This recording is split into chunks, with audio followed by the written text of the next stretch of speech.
Hello, everyone, and welcome to this fifth installment of the Small Axe Radical Short Film Awards podcast. On this episode, I have the pleasure of speaking with Keil Troisi, one half of the directing team bringing us their film Total Disaster at this year's festival. The other half, Molly Gore, was unfortunately unable to join us, but here we have Keil. Welcome, Keil.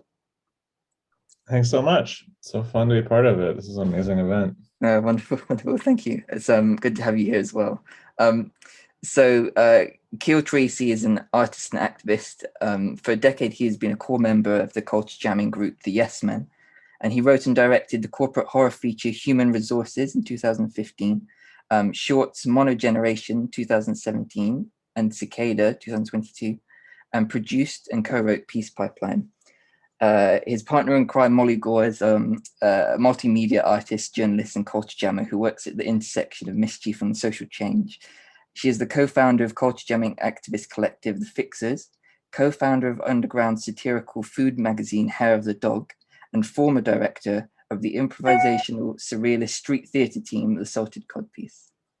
So, Keil, I was hoping we could start this interview with just sort of you taking us through how this crazy, excellent satirical film came to be made. My creative partner Molly and I found out about EACOP, the East African Crude Oil Pipeline. We were kind of stunned. We had both worked on pipeline issues before, but this one seemed especially offensive. It goes through this one-of-a-kind ecosystem that is like the cradle of human civilization in East Africa, and it's disrupting a lot of people who live along it. And that's even before there's other dangers like ruptures and spills and explosions and stuff. So anyway, we reached out to a coalition of groups who are working on EACOP called Stop EACOP. It's a bunch of member groups. And we said, could you use some kind of media hacking, attention-getting action? It seemed like it made sense to bring this kind of approach to the Stop EACOP campaign, because the pipeline is only going to happen if it's financed, and so there's a chance, and there still is at this point, of pressuring the financiers, the potential financiers of the pipeline, and to do that, it takes it's valuable to kind of embarrass them. And so we concocted this idea to try to create a PR stunt that they're not doing, like do a PR action on their behalf that would go intentionally terribly wrong, and at the same time create a visual metaphor for what EACOP is going to do to East Africa. It's kind of like anti-advertising. If we just create a symbol of a living thing being murdered by a pipeline, I thought it might stick in people's minds, and then associate EACOP with death and destruction, and their parent company Total, which is headquartered in France. So with this coalition, members of the coalition, we concocted an action, and then along the way documented the whole process, which is the film.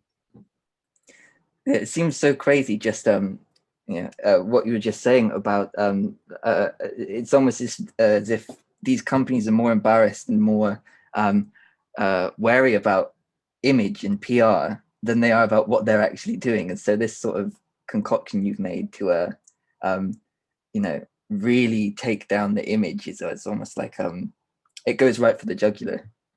Especially, all of the companies are for sure like that and do lots of greenwashing, but Total, which is during the course of the project, they now are called Total Energies, which is also in itself a greenwashing move that they're changing their name. I don't know, the amount of wind and solar that their finance is hilariously tiny compared to their oil and gas extraction projects. But of course, like they're kind of the foremost greenwashers in a sense, because they really do pride themselves on looking a certain way to their customers and clients. But of course, then they're behind some of the dirtiest projects like EACOP. Yeah. So the greenwashing the whole system of greenwashing and kind of putting on a PR event on their behalf, it fits within this neoliberal logic that they espouse around we should of course, we can't change our business practices. They're incredibly profitable, but we can try to make people feel better about them along the way. And we can kind of come up with some front, like basically a program. Ours was called Rehabitat, to make ourselves feel better about extracting the oil from East Africa, which ironically in itself, like they still get they're basically saying like we're coming in and taking all your animals because otherwise we would be killing them. But it does try to satirize their existing totally true logic and the kind of economic imperialist logic of these projects. So I feel maybe I'll start with my my second question for you then, instead of sort of the first one. So yes, so this neoliberal image you're talking about, your film very effectively satirizes it, but then there's sort of this other half where you sort of juxtapose particularly the images of the people around the pipeline talking of the pipeline in this sort of very real, very harsh combination. So I was wondering, sort of how far do you see these two twin poles of sort of representing, so reality and comedy, how far do they mix for you, and how far do these are these essential for challenging these types of companies?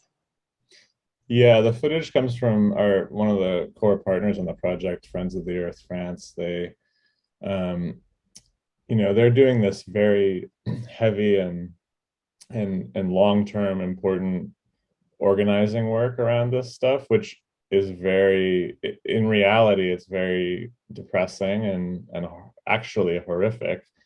And I guess in my mind, it's really important to, especially for getting attention on these things, to not be too dreary and heavy, or to be so in a fun, playful way. It still is emotionally memorable in people or resonant. So I feel like this kind of work, this kind of project, and the film are kind of our way to deal with something so impossibly depressing in reality. The work that a lot of activists and organizers do long term is like soul crushing, because it's just it's people with very few resources up against massively resourced corporations and governments. And I just think it's really important to sometimes bring lightness and humor, and even dark humor like this. We're still pretending to murder animals, so it's not exactly light, but it's a kind of momentarily, we kind of are trying to open up a moment in the heavy realities of these projects, to make people pay attention, because I think it's very easy for people to ignore something that's just so depressing and heavy and hard. And so in addition to a lot of the other campaigning that is really important, it's really important that people just genuinely express the dangers of these projects and the downsides and the human impacts, and then the ecological impacts. But it's also really important in an almost like anti-advertising sense to just engage people's emotional animal nature, which responds to shock, surprise, and humor. It just sticks in the brain in a different way than like messaging or heavy campaigning. Although it was important in the film to include some of the people who are actually on the ground and affected by it, their voices too, because that stuff is really important to know, and it does emotionally impact you a lot too. But what we're trying to also do is go after the biggest company, the people behind this, and the way to do that is to threaten their bottom line is the only way, and the way we can threaten their bottom line is making them look bad in front of their customers. So it's a very downstream way to deal with something that's like very immediate and it affects people in a really immediate sense. but unfortunately, like the big complicated corporate bureaucracies that are causing the problems actually will only respond to like, well, what do our customers think about us? Mm. This segues actually quite nicely into my first question, which was sort of what was the reaction like when you pulled the stunt? I suppose that we see it, a portion of it within the immediate press release, but also following on from that, the days after the sort of like circulation, what became of your act? Well, the people in the room, it was surprising because they didn't know exactly what would happen. Mm. There's a bit of a magic trick in that many of the journalists who did attend, we engaged ahead of time to let them know. So because we don't actually want to deceive people. Mm. We just don't tell them the full story. And so they may not have known all the details of what would happen, but it also wasn't a complete surprise. Like it kind of became clear at some point, like, of course, this is some sort of action, but we're not sure how and in what direction it's going.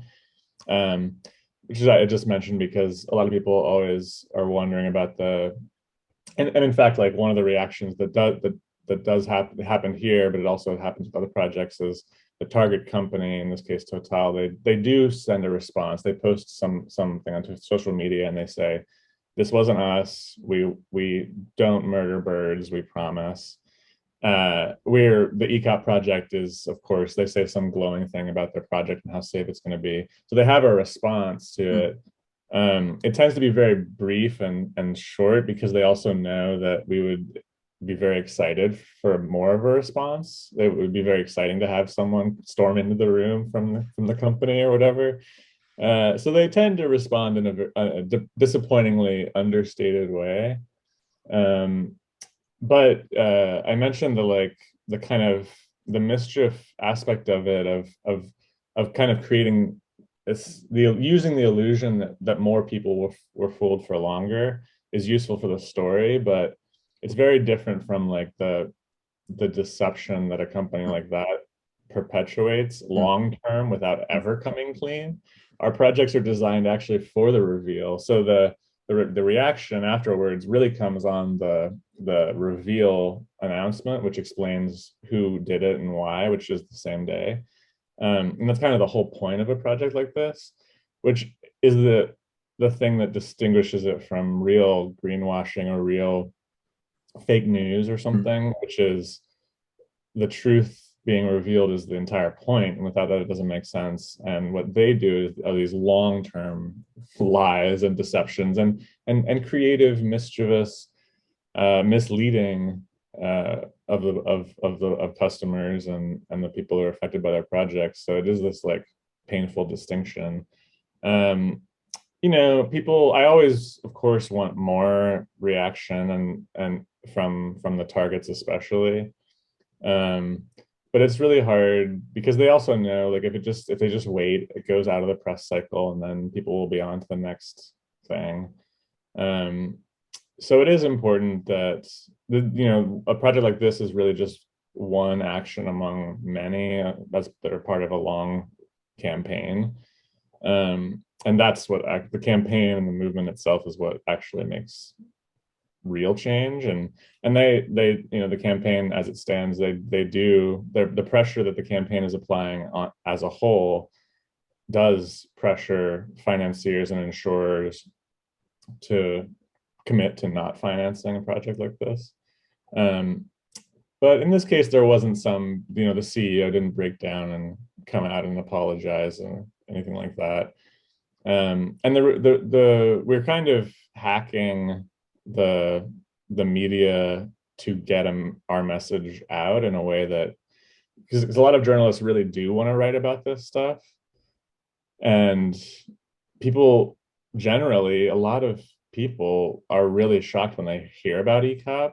But Total, of course, is really they specifically don't want people to know about this stuff, and so they are really circumspect about it. So I do see it as like as positive for the campaign just to make Total engage around this project they're doing, which sounds ridiculous, but they would prefer people not talk about it. Of course, they would prefer to people, actually, why don't you go to our sustainability page and look how many wind farms we finance? And you're like, that's not, it's a drop in the bucket. So just getting them to even respond is good, and giving the impetus for journalists to then write about ECOP is good. And in so doing, often the partners in the coalition have a chance to also talk about the specifics of what they're working on. Yeah, but like they would all just prefer it go away, and they know if they wait long enough, it will. One of the reasons it was just important to make this film of the project is so that it has slightly longer impact. It's really just another way for more people to even learn about ECOP, because a lot of people, including in the movement, and aren't aware of it. And that's by design. It's not random. Like it's intentionally not promoted the way that they promote everything else. And so we're just doing like the kind of guerrilla promotion that they're not doing.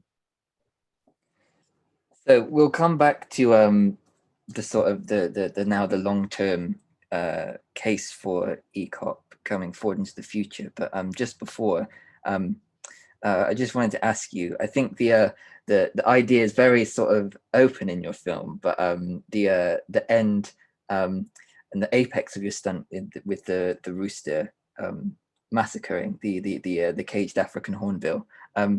I was just wondering if you could just elucidate for us the intended symbolism of this.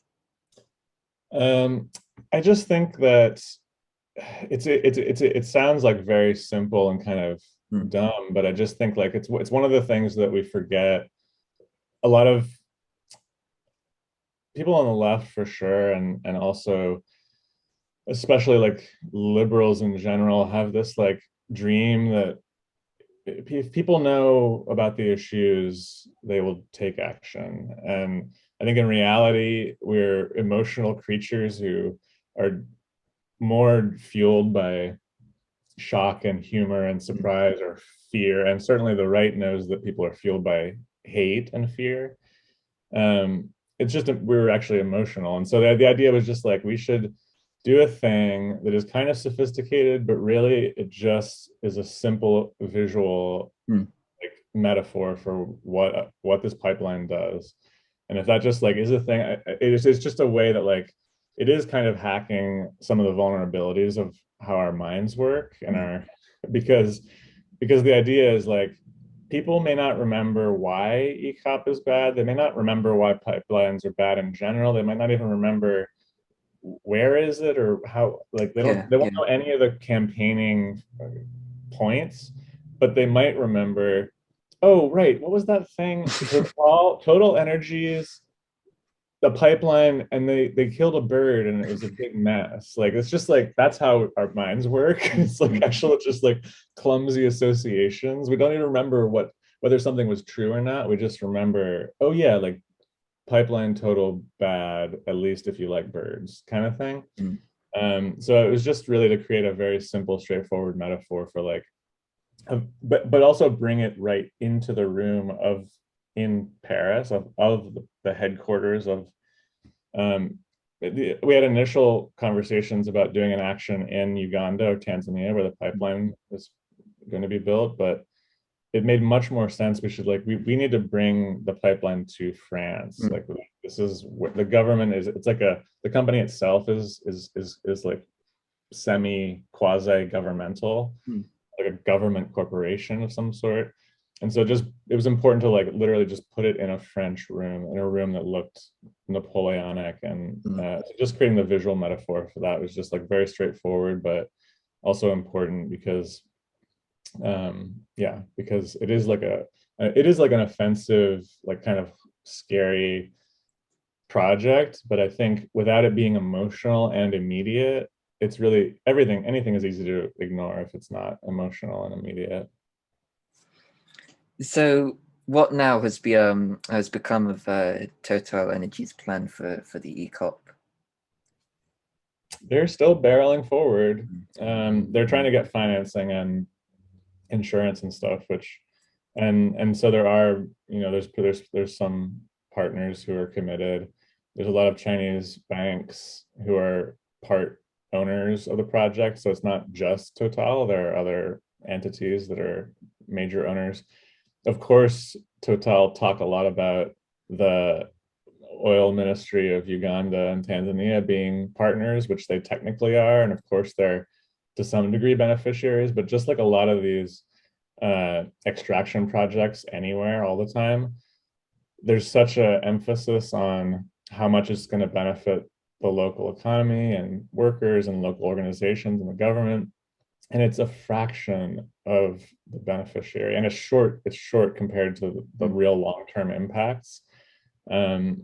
So the point is to really pressure the people who are going to benefit the most, especially, and not face the direct ecological impacts, which are these foreign investment companies and the companies going to put it through. So the effort now is still to keep on pressuring these banks that could provide financing, because obviously none of these extraction projects can happen without financing, because they are insanely expensive, and we just need to work on making it appropriately expensive to support them. So lastly, just to wrap up, do you have any projects you'll be working on in the near future?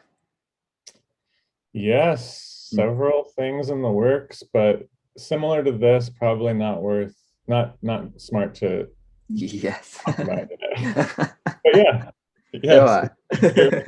But also I'll have to just come back and screen them, I think, when they're ready. Brilliant. Well, I wish the best for those projects, and thank you for meeting with me today, Keil. Yeah, thank you. It was great. It's such a cool program. Wonderful.